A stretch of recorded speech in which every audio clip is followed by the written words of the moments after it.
Good day, everyone. Welcome to week 7. It's module 6 about social evolution. This lesson, we will also learn about the perspectives on social change. So at the end of the lesson, you are expected to define social evolution, define social change, identify the factors affecting social change, discover different perspectives on social change, and identify the issues surrounding social change affected and or influenced by technology. So what is social change or what is social evolution? Social evolution is a constant and steady reality that humankind is deemed to face as society grows and cultural beliefs are influenced by controlled and uncontrolled forces. Social evolution is evident because of social change. When we say social evolution, it is a gradual development of society. Social evolutionists identified universal evolutionary stages to classify different societies, like the state of savagery, barbarism, or civilization. Now, what is social change? It pertains to any change in interrelationships or relationships of people in a society. In defining the meaning of social change, one should consider the following: the number of affected people, the length of time change is measured. So social change is a way human interactions and relationships transform cultural and social institutions over time. So there are 4 common causes of social change as recognized by social scientists, and these are technology, social institutions, population, and environment. So now let's proceed to the different perspectives of social change. Okay, determination theory. As man progresses, there is a tendency to move from happiness to discontentment or dissatisfaction. So as Plato mentioned in the Republic that man is an insatiable animal. And this insatiability created a feeling of determination because of the ever-increasing need or hunger for more. So it means man is impossible to satisfy. No, there's an insatiable hunger for change. So as man progresses, he wants to achieve higher than what he has right now. So that comes discontentment. Another is the cyclical theory. So Spengler mentioned that society undergoes stages of birth, maturity, decline, and eventually death. So an example of which is the Roman Empire, which rose to power but eventually collapsed. Social change may signal progress to decline or decay, but the only consistent thing is that no society is permanent. So it refers class to cyclical process, no cycle. So there's a repetition or recurrence of social processes. That's cyclical theory. Then we also have here another cyclical theory from Pareto. He posits that cyclic movement of the elites in society.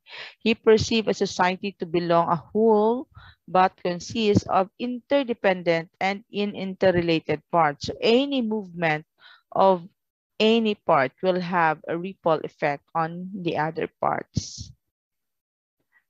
So he wanted to emphasize here the interdependent parts of the society. Thus, if one fails, it will totally affect the other parts of the society since they are interrelated. They are interrelated with each other. Another cyclical theory is from Toynbee, a British philosopher, also supports the idea that society will undergo a cycle of growth, health, and individually a decline of civilization. So here, a cycle of growth means a cycle of processes or development. When we try to develop, plus there are possible instances of failure. So that part of the cycle process.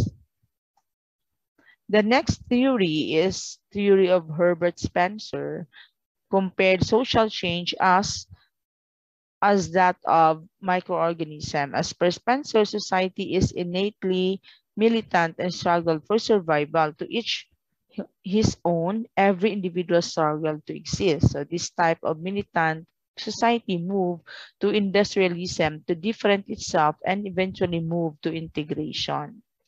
So here, Spencer makes a distinct between the militant type of society based upon violence and the industrial type society based upon peaceful economy activity. It was mentioned in 1882. Spencer wrote Survival of the Fittest, implying those who were most fit would survive the social world due to some biological mechanism that made them superior. So the next one is the theory of social change by Karl Marx. Marx posits that economic factor is the only factor that is solely responsible for social change. So he called this theory of deterministic or the single factor theory of change in society. This economic factor is the reason for the continuous class struggle in society. So social and economic factors such as income, education, employment, community safety, and social supports can significantly affect how well and how long we live in the society. So now let's proceed to technological change.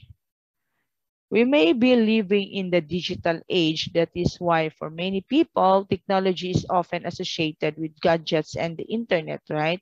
But when we say technology, it may be defined as applying our knowledge in creating tools and that use of nature resources. It may include machines or instruments that facilitates human interaction. So Karl Marx also contributed to this and focused on the importance of technology in terms of production.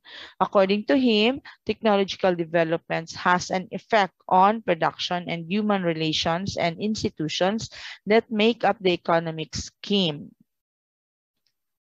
So what are the example of this technological change? So there are rapid technological change involves like big data, internet thing, machine learning, robotics, what else? Technology. These are already technologies, right? So the satellite and drone technologies. So these are now the technology, although it comes with many benefits, has also created problems. The questions one dare to ask are, has humanity happiness and quality of life improved with these technological advancements? Has these technological improvements and processes helped in maintaining clean air, brought drinkable water to us, or in the overall protection and conservation of the environment? Have these advancements in technology hastened the degradation of our environment, the people, and the individual of society?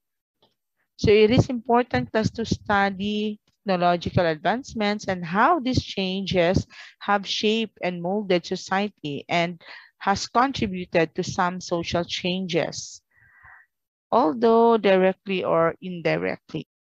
So those are the questions to give us clarity about the use of technology to society. So thank you everyone for attending. See you next week.